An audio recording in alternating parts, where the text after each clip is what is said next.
after my grandfather is taken away on the 7th, right, my uncle, who you just saw there, as the oldest son, suddenly became the publisher, right? His father was the publisher, then suddenly he's gone. What the government did is the FBI came and took the leaders of our community. They essentially said, we'll chop the head off the Japanese community so they won't know what to do.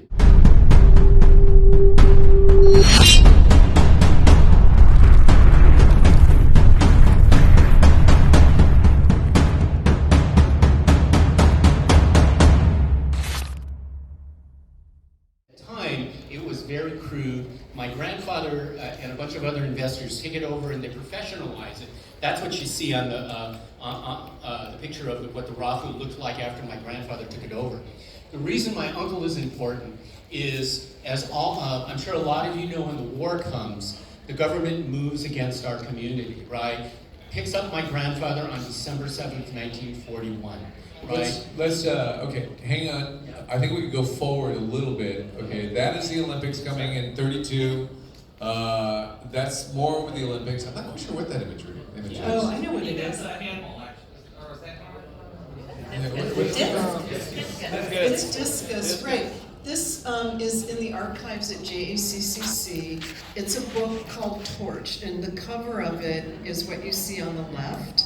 And this was given to Hirokazu by his grandfather. They kept track of what was going on during the Olympics. And then the drawing that you see is a drawing that I believe his dad made, or his grandfather may have made, about the Olympics. So, I wish I could read it, but the discus thrower, I think, is super cool. Yeah, that's great. So that very important, the Olympics were 1932 we're talking about, and the Japanese Olympic team came to visit Little Tokyo and had a parade and the whole thing, so there's been wonderful photos of that. But now we're getting back to the Rafu, and this is your edition when Pearl Harbor hit, right? Okay, so after my grandfather is taken away on the 7th, right, my uncle, who you just saw there, as the oldest son, suddenly became the publisher, right? His father was the publisher, then suddenly he's gone.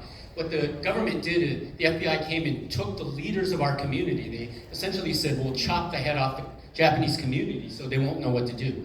So my uncle was then given the responsibility of trying to perpetuate the family business, but then the community didn't know what to do. I just wanted to read this one thing from his diary, which is... There's the photo. Yeah, so that's my grandfather getting fingerprinted by the federal authorities, right? He was fingerprinted actually before he was taken away. He did this on purpose to show that he and the Japanese community would not be a problem for the United States and the United States government. And in return for having shown this cooperation, they take him away, they hold him until 1946 after the war is over, and my mother said his life was never the same. He was a ruined man. My uncle had to take the responsibility as the oldest child to suddenly, okay, what are we going to do to try and perpetuate the business and our community? But he remembered back to what December 7th was like. He says, I remember back on December 7th, news of the attack on Honolulu came over the radio. I couldn't believe it. In fact, I couldn't imagine it. Next day at the Rock of Shimpo, we didn't publish at all, just waiting to see where we stood. Everything was so indefinite and everyone except me was scared. The following day, Mr. Shimozawa didn't want to publish. I had a heck of a time talking him into agreeing to work. So basically, nobody knows what's going on. The leaders are gone. People like my uncle had to step up and say, okay, we're still going to take care of ourselves. My uncle published, but you know this, see the blank page there? That's because there was no Japanese section. Because they refused, they were all scared they were all going to get sent to jail. Nobody knew what was going to happen. But my uncle immediately stepped in and said, okay, I have to figure out how am I going to perpetuate the business. So what's interesting about his family story is it's parallel to what all Japanese and Japanese Americans are having to deal with when World War II broke out. Japan attacked Pearl Harbor. Americans had a hard time seeing the difference between people who were here as American citizens and our law-abiding citizens and the enemy. So they bunched them all into one group. And this was a very important, Kristen, formative moment for Little Tokyo and the Japanese American community in a horrible way, but also it created this history that they still are empowered by. I think the main thing that I learned from this history, what happened to my family, happened to my grandfather, what happened to my uncle, my mom, and dad, was the thing that saved us. The thing that saved us was our ability to cooperate and work together and think of ourselves as not as individuals, but as a group, right? In all things, what are we going to do? What are we going to do? So when they all get sent away, right? They all are working together, thinking, what is, what David just mentioned it. How do you make the best out of a bad situation? And then that is really one of the most scarring things that suddenly the folks in Little Tokyo and other Japanese Americans had to deal with, and that is, if you saw the newspaper headline just prior to that, suddenly the United States government said, basically, between the lines, we don't trust anybody who is Japanese or Japanese American. So we're going to lock them up in the camps. So that is the ouster of all Japs, which is a derogatory term, just to let you know. They're taking everybody out of their homes in the West Coast, and they're going to move them into these concentration camps. So the next photo is they are faced with this terrible situation where they're losing their jobs, they're losing their businesses, they're losing their possessions. They have to find a way to get rid of it and get something from it. Kristen, what does this photo mean to you? I think so I'm fourth generation Japanese American, Yonsei. I think a lot of folks who are also Yonsei, we do not hold these memories of World War II ourselves, but we think a lot about like the trauma and scars that it imposed on our family. So I know for my family, we lost our farm up in Oxnard. My great-grandpa was also immediately sent away to camp because he was the leader of the church. Japanese Americans lost everything that day. You was take what you can grab, and most people just lost their business, they lost their property. And there was a lot to build back from. And I think the other context is during this time, Asians in California were the bottom of the racial hierarchy.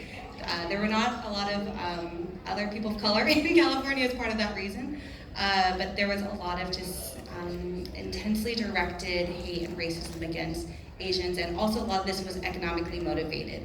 Japanese Americans had, despite the hard comings that David and Chris talked through earlier, had really started to make names for themselves in the farm world and all these other businesses, and that was not seen as something that people wanted. And so it was also, how do we, so yes, there was World War II things, so it was Pearl Harbor, but there was also the idea of like, we're not happy that these folks are making a name for themselves in various businesses. So yes, very easy to use racism and hate as a way to undermine a community. So a lot of hate was directed towards Japanese Americans, and this, again, is with that photo that Kristen earlier was talking about, where you see a lot of folks in Little Tokyo being picked up in buses and taken then to a detention camp.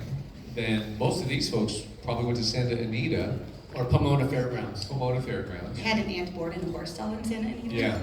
And that was a scarring experience, because while the big internment camps were being built, they had to have a place to hold all these Japanese and Japanese Americans, and they literally stuck them in horse stalls. And it was terrible, it was scarring if you talk to the people who actually experienced that. And that's a family, it's a classic photo, a family that had to be checked into eventually these camps, and usually everybody has a serial number. You could only bring what you could carry, etc. So it became a very scarring thing that the entire family had to deal with. But I wanted to kind of go forward. This is a very important photo that was taken in Manzanar, and you can see these kids living behind barbed wire. So that's one part of the story of what happened to Little Tokyo. All the Japanese and Japanese Americans were taken out of the community.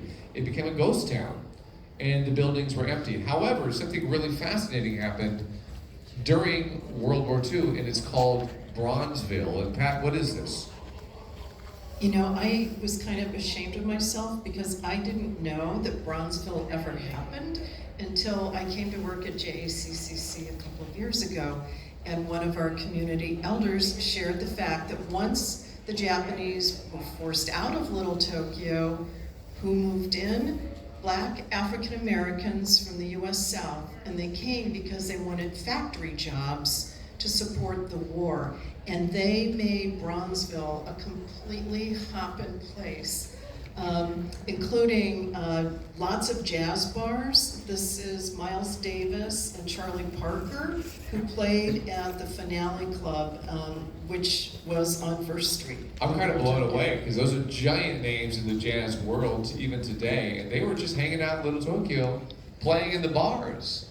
And I think what's really interesting, and I had seen some fascinating statistics, but about 35,000 people were living in Little Tokyo when the war broke out. 80,000 African Americans then moved in from other parts of the country as they worked in this war effort.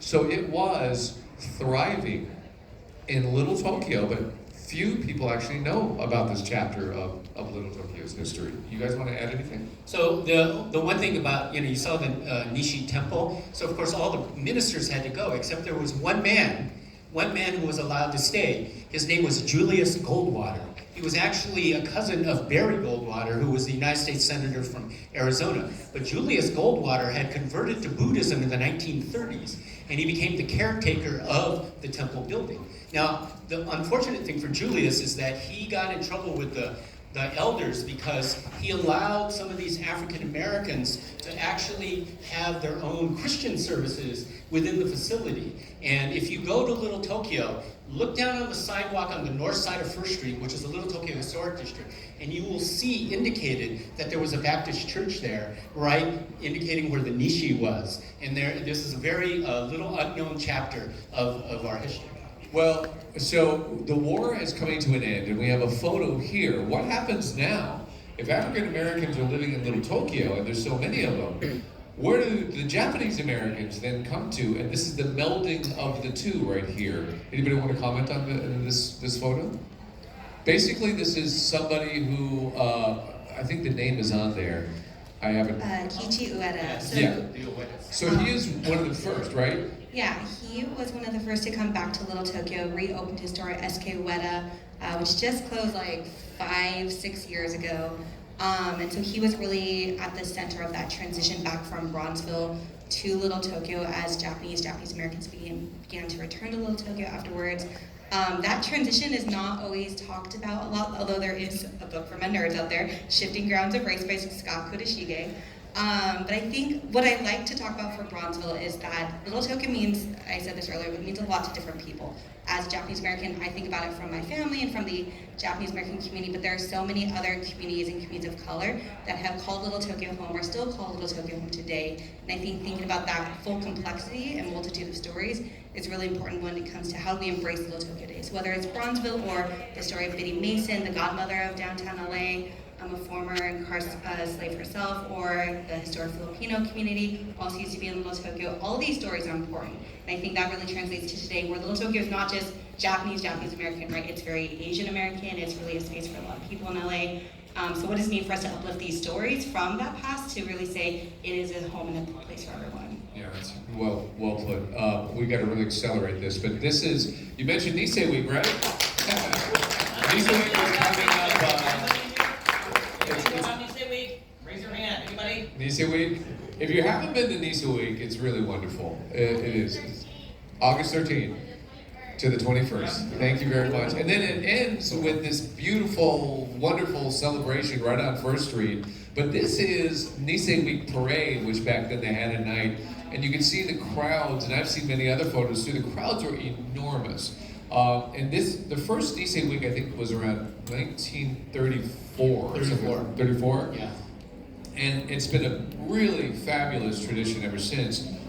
It was really big back in the 30s and post-war, as the community was still really big.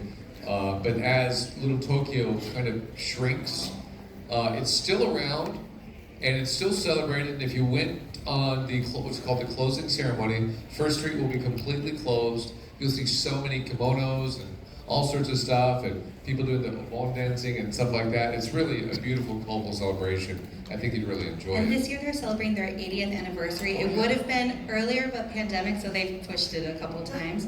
But they've only missed a couple years in history, and that was through World War II and then the 2 years of the pandemic. So as soon as the war ended and people returned, they immediately brought back the paper and then also Nisei Week.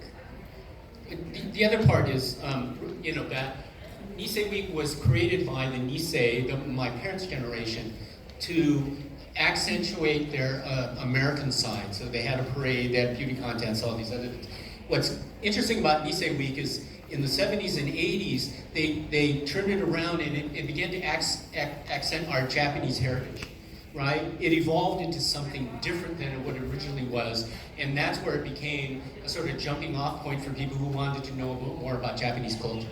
So we really got to accelerate this, and we're out of time. But I want to show you a couple of new photos. These are more modern. Obviously, what I love about this photo, there you see City Hall in the background. And as this conversation started, we saw it being built way back in the 20s. So it's still there. Beautiful building. Chop Suey. That moniker has been there since, I think, 1919 or something like that, right? Far East Cafe. Far East Cafe. They put Chop Suey out there. I love the fact that it's still there. That's a thriving bar and restaurant today called Far Bar. If you really want to kind of sit and enjoy the history of this place. And interestingly, was owned by Chinese originally. And so they were not forced to leave into camp. So they got to stay there throughout all these amazing transitions up to Bronzeville and then back to Little Tokyo. And then I think the next photo is just, at night, there it is. The nightlife is thriving. Just to wrap this up, because we are out of time, I just want to kind of say how it all started. When I first started going to Little Tokyo 25 years ago, it was kind of a sleepy little place where you saw a few Japanese nationals, but not a lot of people. And you could go into any restaurant or any bar and be one of just a handful of people, and that's it. The complexities and the people enjoying Little Tokyo has changed enormous. What do you think, Pat? I think Little Tokyo is such a fun place to be now. I feel really lucky that I'm able to work at the JACCC with colleagues that are as wonderful as those here on the panel. But there's so many people that are coming, and it's all kinds of people. It's a real crossroads, I think. And our Noguchi Plaza was designed 40 years ago by Isamu Noguchi, and he considered it to be a resting place for those who had no other place to go. And so that's the meaning of our giant plaza. Sometimes when you look at it, it's like, it's so big, it's so empty. But he meant for it to be a gathering place at the crossroads of culture, because he himself was half Japanese and half Irish American, and so he never felt like he had a true home. He wandered around, he moved to Japan, he moved to New York, but he came back at the end of his life and he designed our plaza to represent a garden resting place to welcome those who were not ever welcomed anywhere else. So please think about that when you come. And the sculpture that's on our plaza is called To the Nisei, the first generation. So I think it's an homage and kind of a love letter from Noguchi to Little Tokyo, and we'd love to welcome all of you there anytime you have to come. That's great. Kristen? When I look at pictures of First Street North, a few things. For one, I think for folks who are in this room, you probably only know Little Tokyo as it looks today. This photo of historic First Street is what all of Little Tokyo used to look like. It really wasn't until the 70s and 80s when things got torn down that it became the Little Tokyo we know today with Japanese Village Plaza, Honda Plaza, Weller Court, JACCC. That all happened, 40, 50 years ago. But before that, it all looked like this. And also, at one point, City Hall was the tallest building in LA. Just letting you know. But other things are, Pat mentioned some public art. I think that public art is such a big part of Little Tokyo. On First Street, if you ever look down, you'll see a timeline. That timeline has engraved in it different things, like what buildings used to be there, what restaurants used to be there, some quotes from community leaders. I think Chris helped contribute to the apple pie on the ground. Good job, Chris. But I think that we really try to talk about our community in many ways to people, including public art. The other one I really love is First and Central, where it is a community mural created with members saying, this is what I think about or what I love about Little Tokyo, and then 250 people helped paint that mural. So Little Tokyo has changed a lot. We've gone through a couple different waves of gentrification in the last 2 years, and I think as exciting it is that people come here and want to be here, I always think about how do we make sure that the folks who have been here can continue to stay? How do we prevent displacement?